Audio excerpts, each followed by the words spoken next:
সালাম আলাইকুম। প্রিয় শিক্ষার্থীরা, আগামী 21 তারিখ তোমাদের রসায়ন প্রথম পত্র পরীক্ষা।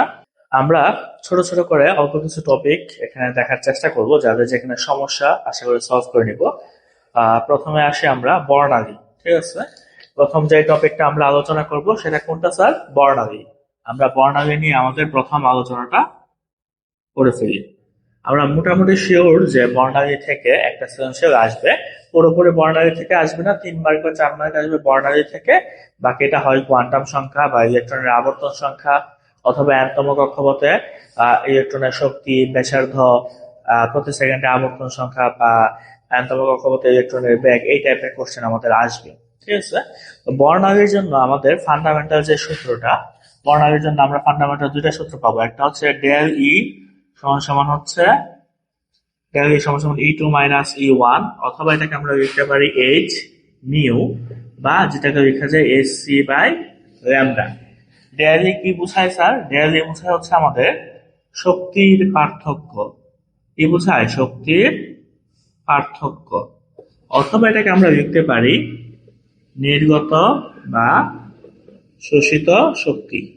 ঠিক আছে, আমাদের কোশ্চেনে এই দুই ভাবে থাকতে পারে, নির্গত বা শোষিত শক্তির পরিমাণ অথবা শক্তির পার্থক্য কত।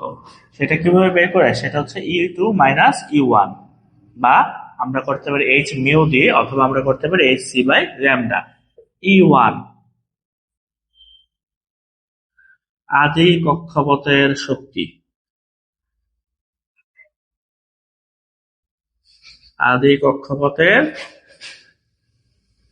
শক্তি E2 শেষ কক্ষপথের শক্তি। এইচ এর মান কত? এইচ এর মান হচ্ছে 6.626 into 10 inverse 34 joule second. Mu হচ্ছে আমাদের কম্পাঙ্ক, এটাকে এফ দ্বারাও প্রকাশ করা যায়। মিউ সমান সমান হচ্ছে আমাদের সি বাই ল্যামডা। এখানে সি হচ্ছে আলোর বেগ 3 ইন্টু 10⁸ ms ইনভার্স 1। ল্যামডা হচ্ছে আমাদের তরঙ্গ দৈর্ঘ্য। ল্যামডা কি জিনিস স্যার? ল্যামডা হচ্ছে আমাদের তরঙ্গ দৈর্ঘ্য। আচ্ছা, এই হচ্ছে আমাদের একটা সূত্র। এই সূত্রটা দিয়ে আমরা এমসিকিউতে বেশি পরিমাণ ম্যাথ করি, সিকিউতে এটা খুব কমই আসে। বাট যেহেতু তাত্ত্বিক কোশ্চেন আসতেছে বা আসতেছে, এটা ইউজ করে ম্যাথ আমাদের আসতে পারে। আমরা একটু দেখে নিব কাইন্ডলি। এটা গেল আমাদের প্রথম সূত্র। আমরা যদি ফান্ডামেন্টাল বা বেসিক সূত্রটায় যাই, দ্বিতীয় সূত্র সেটা কি ছিল? দ্বিতীয় সূত্রটা ছিল হচ্ছে আমাদের mu bar equals to 1 by lambda equals to RH into Z square 1 by n1 square minus 1 by n2 square. Mu bar জিনিসটা আসলে কি, এটা আমাদের বুঝতে হবে। মিউ বার বলা হয় একক দৈর্ঘ্যে তরঙ্গ সংখ্যা। একক দৈর্ঘ্যে তরঙ্গ সংখ্যা, এটা হচ্ছে আমাদের মিউ বার। মিউ বার সমান সমান আমরা লিখতে পারি, এটা সমান সমান আমরা লিখতে পারি 1 বাই ল্যামডা। ল্যামডা হচ্ছে আমাদের তরঙ্গ দৈর্ঘ্য। ল্যামডা হচ্ছে কি? তরঙ্গ দৈর্ঘ্য। আর এইচ রিডবার্গ ধ্রুবক 1.097 ইন্টু 10⁻7 পার মিটার। এটাকে তোমরা অনেকে এভাবে লিখো 10, 96, 78 শূন্য, একই কথা দুইটা। এভাবে লেখা এভাবে লেখা কোনো পার্থক্য নাই, দুইটা একই জিনিস। এবার আসি জেড। জেড হচ্ছে আমাদের পারমাণবিক সংখ্যা। জেড কি জিনিস? জেড হচ্ছে আমাদের পারমাণবিক সংখ্যা। সাধারণত আমাদের যে পরমাণুগুলো থাকে এগুলো থেকে হাইড্রোজেন, হাইড্রোজেনের পারমাণবিক সংখ্যা কত? 1। বাট যদি হাইড্রোজেন না দিয়ে অন্য কোনো পরমাণু দেওয়া থাকে, ফর এক্সাম্পল সোডিয়াম দিল, সেক্ষেত্রে পারমাণবিক সংখ্যা হবে কত? 11, তাই না? বা সোডিয়াম দরকার নেই, আমাদের নর্মাল যেগুলো সেগুলোতে থাকি। ধরো তোমাকে হিলিয়াম প্লাস, হিলিয়ামের পারমাণবিক সংখ্যা কত? 2, তাহলে 2 দিতে হবে, 2 তারপর স্কয়ার। N1 কে আমরা বোঝার জন্য সাধারণত লিখি আর কি যে ছোট কক্ষপথ, বা সহজ কথায় বললে ছোট কক্ষপথ, এটা হচ্ছে বোঝার জন্য লিখি। বাট ফান্ডামেন্টাল জিনিসটা কি? যেখানে আমাদের ইলেকট্রনটা আসে সেটা হচ্ছে আমাদের N1। ইলেকট্রন যে কক্ষপথে আসবে সেটা হচ্ছে কি? আমাদের N1। তারপর আসি N2। N2 হচ্ছে আমাদের বড় কক্ষপথ, বা সহজ কথায় আমি বললে যেখান থেকে ইলেকট্রন আসে সেটা হচ্ছে কি? আমাদের বড় কক্ষপথ। তাছাড়া আমাদের এই হচ্ছে এটা ফান্ডামেন্টাল সূত্র, এটা দিয়ে আমরা সকল কাজ করব। এটা ছাড়া আমরা বিভিন্ন সিরিজের জন্য সূত্র আমি অলরেডি তোমাদের গ্রুপে নোট আকারে দিয়ে দিয়েছি, সেটা তোমরা দেখে নিবা। আমি আর এখন সেই সূত্রগুলো লিখতেছি না, আমি কিছু ম্যাথ দেখবো, ম্যাথ দেখতে গিয়ে যে আলোচনাটা দরকার হয় সেটা আমরা করে ফেলবো।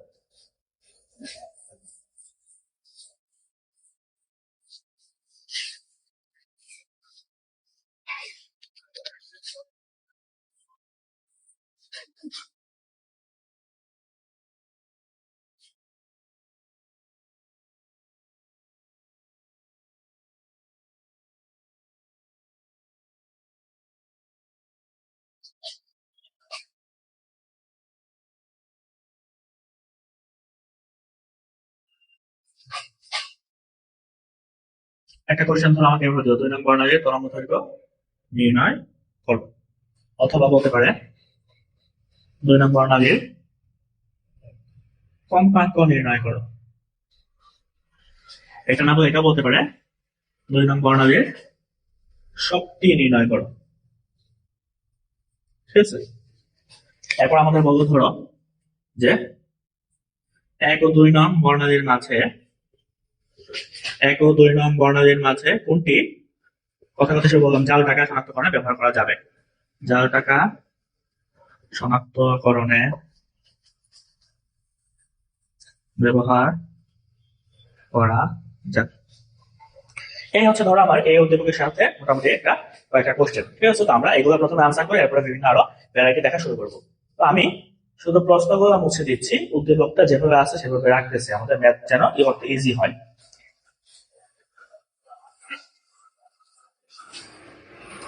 প্রথমে আসি 2 নং বর্ণালী। ঠিক আছে, এখানে কোনো সিরিজ বা সেরকম কিছু উল্লেখ করে নাই, কি বলছে 2 নং বর্ণালীর তরঙ্গ দৈর্ঘ্য। তাহলে তরঙ্গ দৈর্ঘ্য কিভাবে বের করে, 1/λ = RH into z square 1/n1 square minus 1/n2 square। ঠিক আছে, এখানে মানগুলো আমার জানা থাকতে হবে। n1 দেখেন তো, 2 নং বর্ণালীর ক্ষেত্রে ইলেকট্রন 1 2 3 4 4 নম্বর কক্ষপথ থেকে আসতেছে কত নং কক্ষপথে, 2 নং কক্ষপথে। তাহলে 2 নং কক্ষপথে যে কক্ষপথে ইলেকট্রন আসে সেটা হচ্ছে n1, আসতেছে কোন জায়গা থেকে, 4 নং কক্ষপথ থেকে। তাহলে n টা হচ্ছে কত, 4।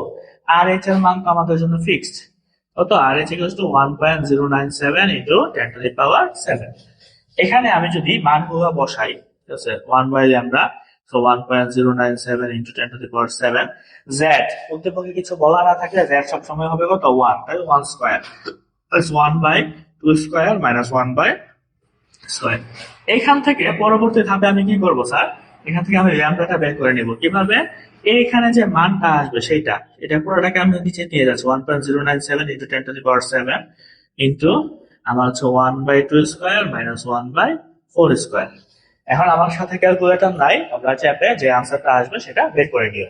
ঠিক আছে, এটা কি পেলাম স্যার, আমার 2 নং বর্ণালীর তরঙ্গ দৈর্ঘ্য। এখন যদি বলে 2 নং বর্ণালীটির প্রকৃতি কি রূপ, মানে এটা কি দৃশ্যমান, নাকি এটা হচ্ছে আমাদের ইউভি অতিবেগুনি, নাকি এটা আইআর রশ্মি, কোন ধরনের, তখন আমি কি করব, এখানে যে আনসারটা আসবে এটা আসবে কোন এককে, মিটার এককে। এটা কোন এককে আসবে স্যার, মিটার এককে। সেই মানটাকে এখানে ধরো যে মানটা আসে সেই মানটাকে আমি গুণ করে দেব 10⁹ দ্বারা, তাহলে আমি কিসে পেয়ে যাব, ন্যানোমিটারে। সেই মানটাকে আমি 10⁹ দ্বারা গুণ করলে কিসে পাবো, ন্যানোমিটারে। তো ন্যানোমিটারে পাওয়ার পর যদি 10 থেকে 380 ন্যানোমিটারের ভিতর হয় তাহলে হবে ইউভি রশ্মি। যদি আমাদের এরকম হয় 380 থেকে 780 তখন হবে দৃশ্যমান। দৃশ্যমানে আবার বিভিন্ন পার্ট আছে, বেনিয়া, সহকলা, বেগুনি, নীল, আসমানি, সবুজ, হলুদ, কমলা, লাল। এটা রেঞ্জটা একটু তোমরা পড়ে নিবা। ঠিক আছে, এছাড়া আমাদের যদি 780 থেকে বড় হয়, ঠিক আছে, 10,000 ন্যানোমিটারের ভিতরে হয়, তখন আমাদের হবে কোনটা, সেটা হবে আমাদের আইআর রশ্মি বা অবলোহিত রশ্মি। ঠিক আছে, গেল এটা। এরপরের কাজ কি, সেকেন্ড যে কোশ্চেনটা আমাদের ছিল যে 2 নং বর্ণালীর কম্পাঙ্ক নির্ণয় করো। স্যার কম্পাঙ্ক কিভাবে নির্ণয় করে, কম্পাঙ্ক নির্ণয় করার জন্য আমার ফর্মুলাটা হচ্ছে mu equals to c/λ। C এর মান তো ফিক্সড, 3 into 10⁸। ল্যামডাটা পাবো কোথায়, এই যে এখান থেকে আমি ল্যামডাটা বের করছি, এই মানটা আমি এখানে নিয়ে বসাই দেব। বসাই দিলে আমি কি পেয়ে যাবো স্যার, আমার এই 2 নং বর্ণালীর জন্য কম্পাঙ্ক। 3 নম্বর কোশ্চেনটা ছিল 2 নং বর্ণালীর শক্তি। স্যার শক্তি কিভাবে বের করে, E = H C by lambda. দেখো এইচ এর মান আমাদের ফিক্সড 6.626 ইন্টু 10^34। সি এর মানও ফিক্সড 3 ইন্টু 10^8। ল্যামডা এখানে আসবে আমার, এখান থেকে ল্যামডাটা এনে এখানে বসাই দিব যে মানটা পাই। এখানে হিসাব নিকাশ করে ল্যামডার যে মানটা পাবো এখানে এনে বসাই দিব, তাহলে আমি কি হবে শক্তি পেয়ে যাব। এখন এইখানে যে ভুলটা তোমরা করো বা করার চান্স আছে আগামী পরীক্ষায়, সেটা হচ্ছে এই ল্যামডার মানটা তোমরা ন্যানোমিটারে বের করে সেটা বসাইয়া দাও। ঠিক আছে, ফর এক্সাম্পল কথার কথা এই ম্যাথটা করে আমি এখানে আনসার পাইলাম, ধরো এখান থেকে হিসাব করে ল্যামডা পাইলাম হচ্ছে কথার কথা 450 ন্যানোমিটার। ঠিক আছে, তোমরা কি করো এখানে 450 বসাই দাও। 450 বসানো যাবে না স্যার, এটা মিটারে ন্যানোমিটার বানানোর আগে মিটারে যে আনসারটা আসছিল সেই আনসারটা বসাইতে হবে। অথবা ন্যানোমিটারে যদি দেওয়া থাকে তাহলে 450 tan−9 দ্বারা গুণ করবো, গুণ করে মিটারে যেটা আসে সেই মানটা এখানে বসাবো। আশা করি বুঝতেছি বিষয়টা। এটা গেল কি আমাদের তার শক্তি। এবার আসি সর্বশেষ যে কনস্ট্যান্টটা ছিল 1 নং এবং 2 নং বর্ণালীর ক্ষেত্রে কোনটা জাল টাকা শনাক্তকরণে ব্যবহার করা যাবে। ঠিক আছে, বা কোনটা দিয়ে জাল টাকা শনাক্তকরণ করা যাবে। দেখো একই প্রসেস, সবকিছু সেম আমাদের।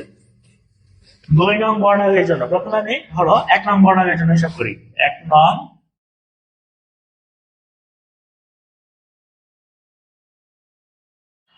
1 নং বর্ণালীর ক্ষেত্রে, ঠিক আছে, 1 নং বর্ণালীর ক্ষেত্রে যখন আমি হিসাব করব আমাদের এখানে n1 এর মান, দেখো 1 নাম্বার কক্ষপথ কেতে আসছে তাহলে n1 হবে 1, n2 4 নাম্বার থেকে আসছে তাহলে 4, তাহলে 1/λ=rh into z square 1/n1 square minus 1/n2 square। এখান থেকে আমি ল্যামডাটা বের করব। ঠিক আছে, এখান থেকে আমি কি করব ল্যামডা বের করব। ল্যামডা বের করার পর সেম ভাবে 2 নং বর্ণালীর ক্ষেত্রে আমি একই ভাবে কি করব ল্যামডা বের করব। আমি একইভাবে ল্যামডা বের করবো। দুইটা ল্যামডা বের করার পর আমি দেখব কোনটা ইউভি রশ্মি হয়। ঠিক আছে, অবশ্যই এখানে আমাকে কি করতে হবে ন্যানোমিটারে নিতে হবে। ন্যানোমিটারে না নিলে আমরা অনেকেই কোশ্চেনটা ধরতে পারবো না কোনটা ইউভি।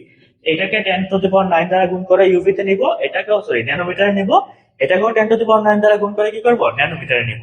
নেওয়ার পর তাহলে আমরা দেখব, ঠিক আছে, যদি যেটাতে 10 থেকে 380 ন্যানোমিটার এর ভিতরের কোনো মান আসবে সেটা হবে কি আমাদের ইউভি রশ্মি।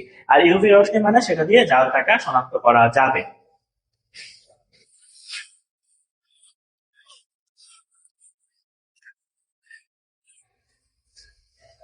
এবার আসি আমাদের বর্ণালী সিরিজের কিছু কোশ্চেন আমরা একটু দেখি।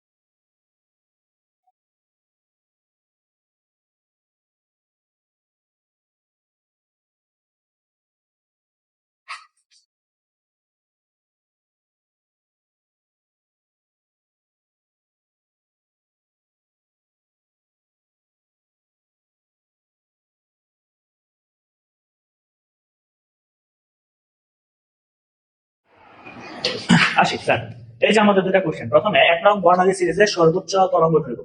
যখনই আমাদের বর্ণালী সিরিজ বলা হবে তখন আমরা সিরিজের জন্য যে সূত্রগুলো অ্যাপ্লাই করি সেটাতে চলে যাবো। ঠিক আছে, আমি প্রথমে যদি এটার আনসারটা শুরু করি, এখানে স্যার এখানে 1 নং বর্ণালী সিরিজ, এটা হচ্ছে 1 নং বর্ণালী সিরিজ কে এল এম এন, 4 নাম্বার থেকে 1 নাম্বারে আসছে। কোথায় আসছে 1 নাম্বারে আসছে। আবার বলতেছি বর্ণালী সিরিজ বলতে সময় উদ্দীপকে দেখবো n1 কোনটা, n1 কত 1 নাম্বারে আসছে, তাহলে n1 এর মান হবে আমাদের 1। এবার আসি n2 এর মান। যে কোনো বর্ণালী সিরিজের সর্বোচ্চ তরঙ্গদৈর্ঘ্য বের করার জন্য n2 এর মান হবে n1 এর মান যত তার সাথে আমি 1 যোগ করে দিব। আবার বলতেছি যে কোনো সিরিজের জন্য যদি সর্বোচ্চ তরঙ্গদৈর্ঘ্য বের করতে বলে n1 এর মান যত উদ্দীপকে পাইছি সেটার সাথে 1 যোগ করে দিব। তুমি ভাবতে পারো স্যার এখানে তো 4 নাম্বার থেকে 1 নাম্বার আসছে, তাহলে আমি 4 ধরবো না? না, 4 ধরবো না। ঠিক আছে, আমি কত ধরবো যে n1 এর মান তার সাথে 1 যোগ করে দেব। এখানে n1 ছিল 1, তার সাথে 1 যোগ করলে হবে কত 2। ঠিক আছে, এবার আমরা ল্যামডা সূত্রে চলে যাই। 1/λ=rh z square 1/n1 square minus 1/n2 square, বা ল্যামডা ইকুয়াল টু, আমি পুরোটাকে একবারে লিখে ফেলি 1/rh, মানে যে আমি শুধু এটা একবারে লিখে ফেলতেছি z square 1/n square minus 1/n2 square. যদি আমি এখানে মানগুলো বসাই ল্যামডা সমান সমান, তাহলে থাকবে আমাদের 1, এটা হচ্ছে 1.097 ইন্টু 10⁻⁷। কার মান এটা? rh এর মান। z মানে 1, যেহেতু কিছু দেই নাই। n1 মানে হচ্ছে 1, তাহলে 1 স্কোয়ার মাইনাস 1/2 স্কোয়ার। এখানে ক্যালকুলেশনটা করবো, ল্যামডার মানটা কত আসে আমি দেখবো। যদি ক্যালকুলেশনটা আমি একটু করি, তাহলে 1 ডিভাইডেড বাই 1.097 ইন্টু 10⁻⁷, ব্র্যাকেটে 1/1 স্কোয়ার মাইনাস 1/2 স্কোয়ার, 2 স্কোয়ার মানে এখানে 4। আমার মানটা আসে 1.21 ইন্টু 10⁻1.21 ইন্টু 10⁻⁷, এত মিটার। মানটা কিসে আসছে? এত মিটার। এখন তরঙ্গ দৈর্ঘ্য যদি সর্বোচ্চ হয়, শক্তি হবে সর্বনিম্ন। তাই এই ল্যামডার যে মানটা, এটা বসে এখন আমি যদি শক্তি নির্ণয় করি, সেটা হবে কি? তার সর্বনিম্ন শক্তি। আবার এই ল্যামডার মানটা বসে আমি যদি এখন কম্পাঙ্ক নির্ণয় করি, তাহলে সেটা হবে তার সর্বনিম্ন কম্পাঙ্ক। ঠিক আছে, গেল এটা। এবার আসি আমাদের 2 নং বর্ণালী সিরিজের তৃতীয় রেখার শক্তি। ঠিক আছে, এটা আমরা করব। তাহলে 2 নং বর্ণালী সিরিজ, এখানে n1 এর মান কত স্যার? কততে আসছে? 2 নং কক্ষপথ, মানে 2 নং কক্ষপথে আসছে, তাই n1 হবে 2। n2 নিয়ম হচ্ছে n1 যত, তার সাথে যততম সিরিজ, তার মানে x যোগ করে দেওয়া। ঠিক আছে, x হচ্ছে কি? কততম রেখা সেটা। তাহলে n1 হচ্ছে 2, এবং কততম রেখা বলছে স্যার? তৃতীয় রেখা। তৃতীয় রেখা মানে হচ্ছে 3। তাহলে 2 + 3 মানে 5। 2 + 3 মানে কত? আমাদের 5। তাহলে এবার আসি, আবার আমরা ওই যে ল্যামডা সূত্রে বসাবো। ঠিক আছে, বসে এখান থেকে আমরা ল্যামডাটা হিসাব করে নিব। একইভাবে আবার কি করবো, আমরা এখান থেকে ল্যামডাটা বের করে নিব। বের করার পর যদি আমাদের শক্তি বলে শক্তি বের করব, কম্পাঙ্ক বলে কম্পাঙ্ক বের করব। আশা করি স্যার আমরা পারবো। আমি খুবই সংক্ষেপে সংক্ষেপে বুঝিয়ে যাচ্ছি, যেন তোমরা বাকিটা করতে পারো। সমস্যা হলে স্যারকে অবশ্যই জানাবা।